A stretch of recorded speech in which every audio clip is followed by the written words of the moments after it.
किसी व्यक्ति का हो सकता है, किसी पशु का हो सकता है, ठीक है, किसी का भी नाम होता है।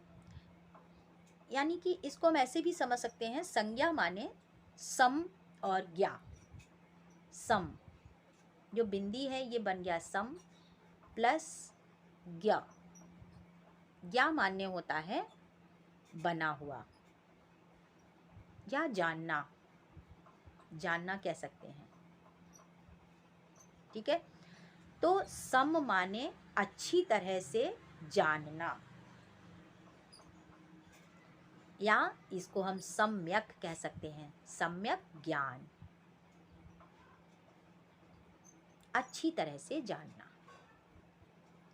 ठीक, अब हम इसकी परिभाषा लेते हैं। परिभाषा क्या है?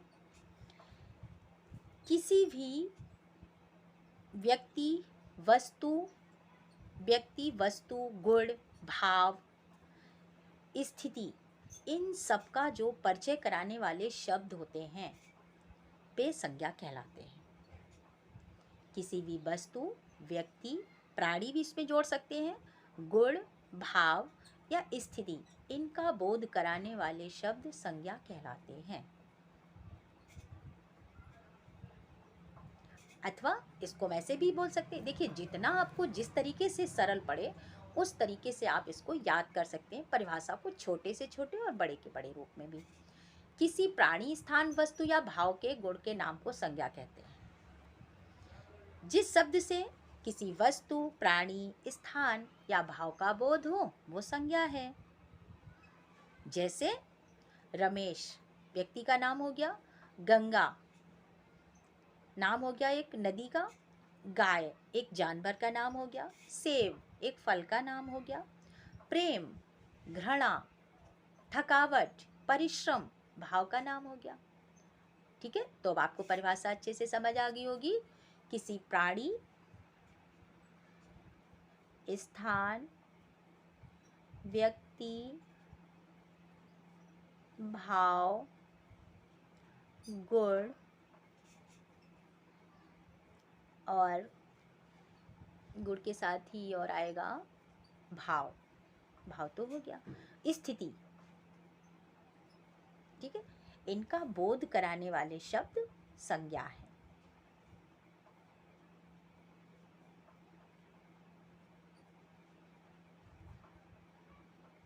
ठीक है, अब हम इसको पहचाने कैसे? तो इसके पहचान, जैसे आपको हमने कोई वाक्य दे दिया और आपसे कहा कि आप इसमें से संज्ञा शब्द छांटिए, तो संज्ञा शब्द आप पहचानेंगे कैसे? अक्सर क्या होता है, संज्ञा शब्द सबसे पहले आपने जान ही लिया कि किसी का भी नाम होता है संज्ञा, फिर आपने सीखा इन सब के बारे में, ये सब में से कोई सा भी एक भाव रहेगा तो वो संज्ञा है। प्राणी होगा, कोई स्थान होगा या कोई व्यक्ति का नाम होगा या कोई भाव का होगा, गुण का होगा, कोई स्थिति ऐसी होगी, है ना, तो वहां पर संज्ञा है। तो इसके लिए हम पहचान के लिए बताते हैं संज्ञा शब्द आप कैसे पहचान लेंगे। कुछ संज्ञा शब्द जो होते हैं प्राणीवाचक होते हैं और कुछ अप्राणीवाचक होते हैं।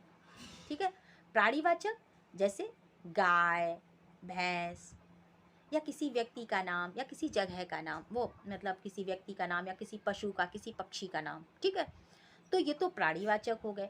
अब हम अप्राणीवाचक में क्या करेंगे? अप्राणीवाचक में मकान है, नदी, देश, पर्वत, किताब, ये अप्राणीवाचक हो गए। मतलब इनमें जान नहीं है, ये वैसे हैं, इनमें ये सजीव, ये निर्जीव टाइप के हैं। अप्राणीवाचक का मतलब होता है जिनमें प्राण नहीं है, जो निर्जीव है, जो वस्तु में आते हैं, है ना। इसमें मैंने वस्तु नहीं लिखा है, वस्तु छूट गया है, वस्तु भी रखना है। ठीक है, इसमें जैसे आपका ये जो किताब है ये वस्तु के अंतर्गत आ गई। ठीक है, तो ये हुआ, ये संज्ञा शब्द है, इसको आप पहचान सकते हैं। ठीक, एक तो पहचान ये हो गई। दूसरी पहचान है गणनीय और अगणनीय। गणनीय का मतलब गिनी जाने योग्य और अगणनीय का मतलब जिनको हम नहीं गिन सकते। गणनीय और अगणनीय रूप में इनको पहचान सकते हैं। कैसे पहचानेंगे? जिनको हम गिन सकते हैं, जैसे आदमी, आदमी को गिना जा सकता है। हमने वाक्य बनाया कि घर के बाहर कुछ आदमी खड़े हैं, या कुछ आदमी घर के बाहर खड़े हैं, तो ये संज्ञा होगी। इनको आप गिन सकते हैं, कितने आदमी खड़े हैं, 10 आदमी खड़े हैं, 5 खड़े हैं, इनको गिन सकते हैं आप, ठीक है। और कुछ अगणनीय होते हैं जिनको आप गिन नहीं सकते, जिनको गिना नहीं जा सकता। इसके लिए हरियाली, हरियाली को तुम गिन सकते हो? नहीं। मिठास को गिन सकते हो? नहीं। प्रेम को पता कर सकते हो? प्रेम की नाप तौल है आपके पास? नहीं। तो इस तरह से ये अगणनीय संज्ञा हो गई, ठीक। और संज्ञा पद पहचानने के लिए तीसरा पॉइंट ये है, आपने देखा होगा कारक चिन्ह, कर्ता ने कारक को करण के लिए होता है ना, से ने के लिए, के द्वारा, में, पर, ये सब कारक चिन्ह होते हैं। इनको हम परसर्ग भी कहते हैं। ने, को, के, से, के द्वारा, ठीक है। तो ये कारक चिन्ह होते हैं। तो अक्सर क्या रहता है, इसमें कारक चिन्ह जो है आ जाते हैं।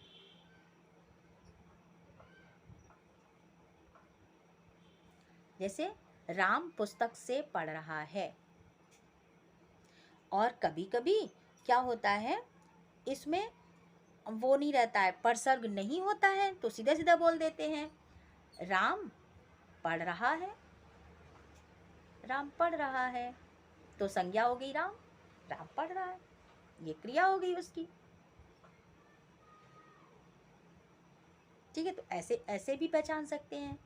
तो ये भी दिए हो सकते हैं, ये संज्ञा के बाद आए होंगे कारक चिन्ह सीधे, है ना। तो ये भी इस ऐसे भी पहचान सकते हैं कि ये शब्द हो गया। अब चौथा पॉइंट हमारा है विशेषण के द्वारा, ठीक है। जैसे आपके इधर मैंने स्थिति वो बताया था ना, मैंने स्थान, ये है ना, स्थान है। जैसे घर, घर के आगे हमने लगा दिया पुराना घर, तो ये घर की विशेषता हो गई, पुराना घर। तो ये भी घर संज्ञा है, और घर के पहले ये पुराना शब्द लग गया, तो ये हो गया पुराना घर, ठीक है। चांदनी रात, तो ये विशेषण लगा करके भी लगे होते हैं संज्ञा के साथ में। तो ऐसे हम पहचान सकते हैं कि यही शब्द संज्ञा है। तो आपने तरीका सीखा, संज्ञा को आप पहचानेंगे कैसे। अब हम बात करेंगे संज्ञा भेद की।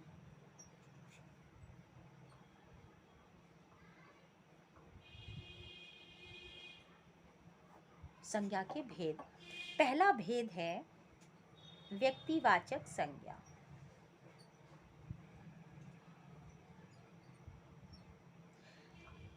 ठीक है। दूसरा है जातिवाचक, और तीसरा भाववाचक,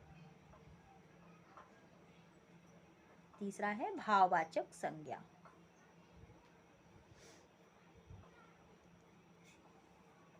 व्यक्तिवाचक संज्ञा को समझें। ये मुख्य भेद हैं 3। कैसे भेद हैं ये? मुख्य भेद 3 है, फिर इनके अलग अलग भेद हो जाते हैं, ठीक है। ये मुख्य भेद 3 ही होते हैं संज्ञा के। तो व्यक्तिवाचक संज्ञा, इसमें क्या रहता है, इसकी परिभाषा हम ऐसे लिख सकते हैं, ऐसे समझ सकते हैं, किसी जो शब्द किसी विशेष वस्तु, विशेष स्थान, विशेष प्राणी, मतलब जो केवल एक ही है। जैसे महात्मा गांधी हमारे देश के राष्ट्रपिता हैं, गंगा नदी हमारे देश की पवित्र नदी है। अब यहाँ पर गंगा नदी, नदी के आगे मैंने गंगा लगा दिया, इसलिए ये व्यक्तिवाचक संज्ञा बन गई। लेकिन अगर हम गंगा हटा करके केवल नदी नाम रखते, तो नदी तो कोई भी हो सकती है, तो वहाँ पर वो जातिवाचक में आ जाएगी नदी, और यहाँ गंगा नदी। तो गंगा नदी व्यक्तिवाचक है, और केवल नदी जातिवाचक हो गया।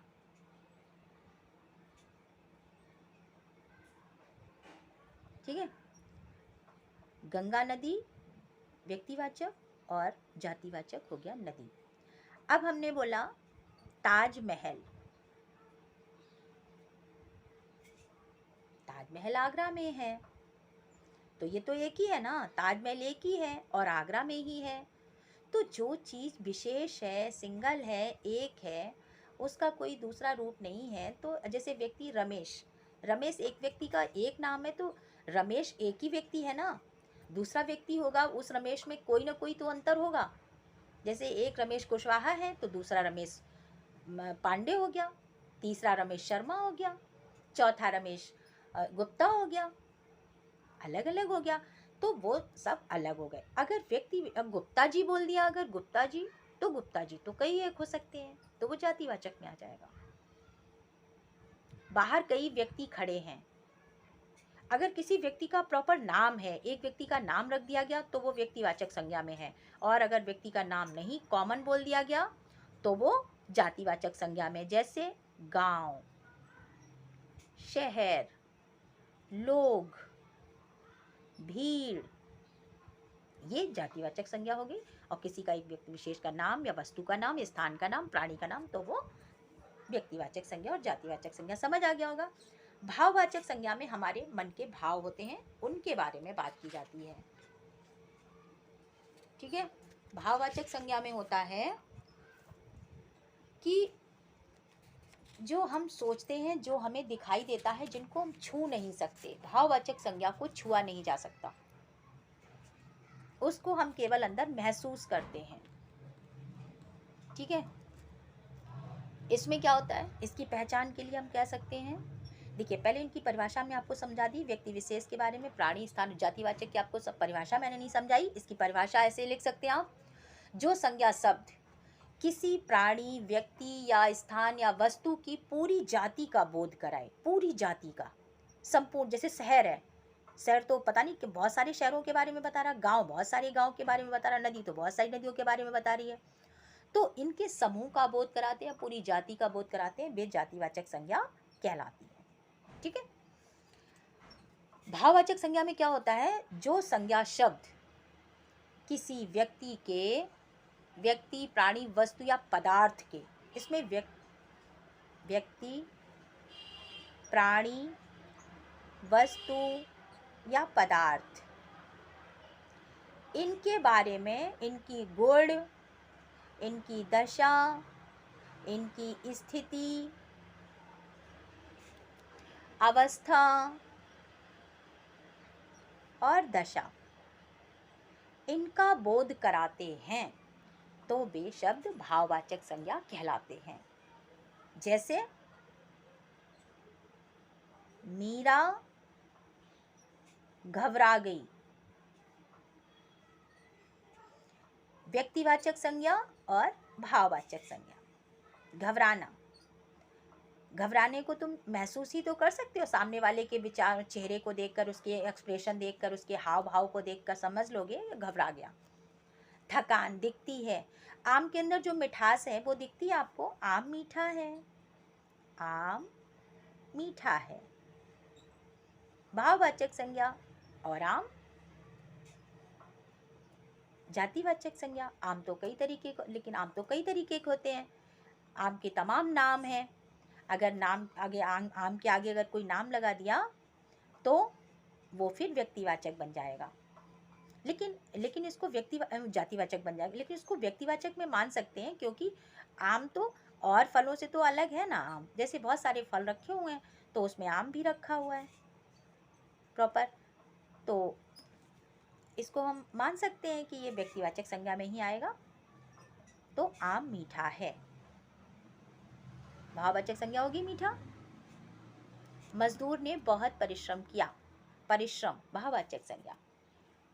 सजावट, बनावट, थकावट, ईमानदारी, ये चीज़ें हमें दिखती नहीं है, इनको मतलब स्पर्श नहीं कर सकते, लेकिन इनको महसूस कर सकते हैं।